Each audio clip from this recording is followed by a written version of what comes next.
Sankt-Peterburg shahrida mobilniy elektronika Abusaxiy do'konining filiali borligini bilarmidingiz? Agar bilmagan bo'lsangiz, hozir o'sha mashhur Abusaxiy do'konining manzili bilan tanishib chiqamiz. Sennaya metro stansiyasidan tashqariga chiqamiz, chapga burilamiz hamda yana bir bor chapga burilamiz. O'zi shundoq ham uzoqdan targovut sentr navislari ko'rinib turadi. Yo'l-yo'lakay aytib ketishim kerak, endi Abusaxiyda siz kutgan trading xizmati mavjud. Ya'niki endilikda siz o'zingizning eski smartfoningizni bizga topshirib, yangisini olib ketishingiz mumkin. Va yana eng qizig'i, Rossiya bo'ylab bizdan arzon do'kon topsangiz 2000 rubl bonus beramiz. Chunki Rossiya bo'ylab Abusaxiydan arzon do'kon yo'q. Ko'rib turganingizdek, do'konimiz Sennaya targovut sentrining 3-etajda joylashgan.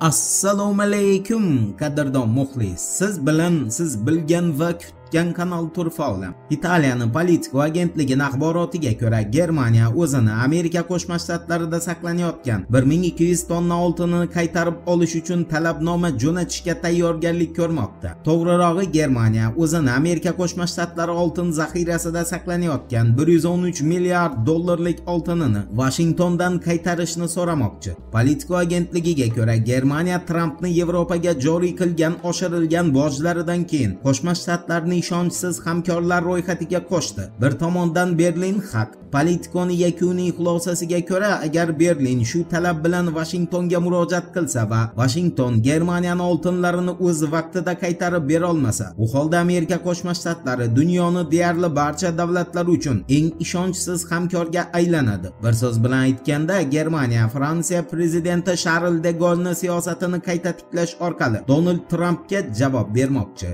Endi NATO bosh kotibi Mark Rutte'ni 5-aprel kungi yangi bayonotiga o'tamiz. Libertate agentligining xabar qilishicha, NATO bosh kotibi Mark Rutte 5-aprel kuni Ruminiyada o'tkaziladigan harbiy amaliyotning qoldirilishi bo'yicha bayonot bergan. Mark Rutte'ga ko'ra, bu yilgi Ruminiyada o'tkazilishi rejalashtirilayotgan amaliyot birgina sabab bilan, u ham bo'lsa Ruminiya yo'llarini talabga javob bermasligi sababli qoldirildi. Mark Rutte'ning izohlashicha, ayni paytda bu yo'llarni ta'mirlash va harbiylarga noqulaylik keltirib chiqarmaslik ustida ishlamoqchi.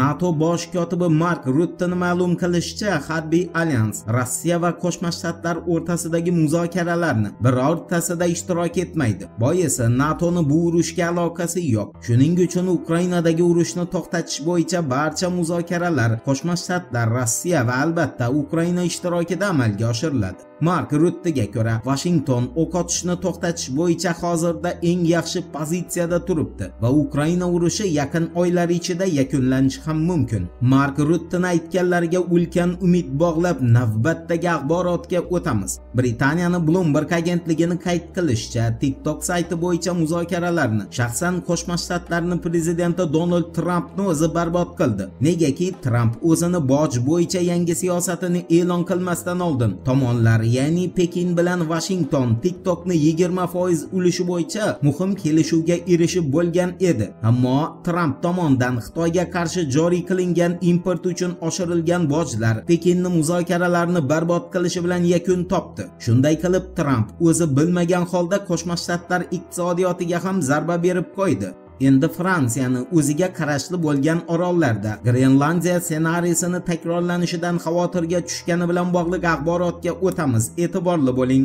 La Figaro agentligining xabar berishicha, Fransiya hukumatı, xususan Macronning administratsiyasi ayni paytda Parij ixtiyorida bo'lgan Saint-Pierre va Miquelon arxipelagida Grenlandiya siyosati takrorlanishidan qo'rqmoqda. La Figaroga ko'ra, Parij Washingtonni borib mazkur orollarga ham da'vogarlik qilishidan qo'rqmoqda va ularni huquqiy maqomini o'zgartirish borasida chora-tadbirlar ishlab chiqmoqda.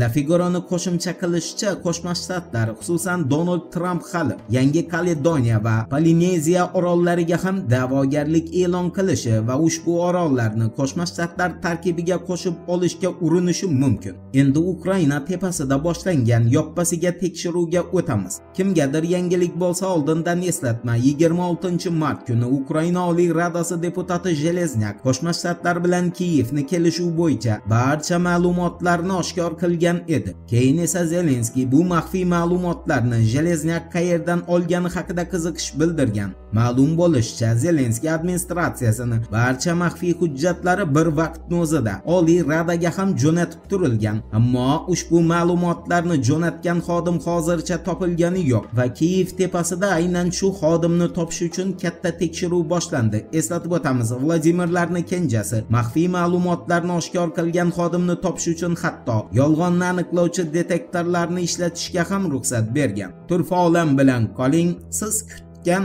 kerakli ma'lumotlar hali oldinda.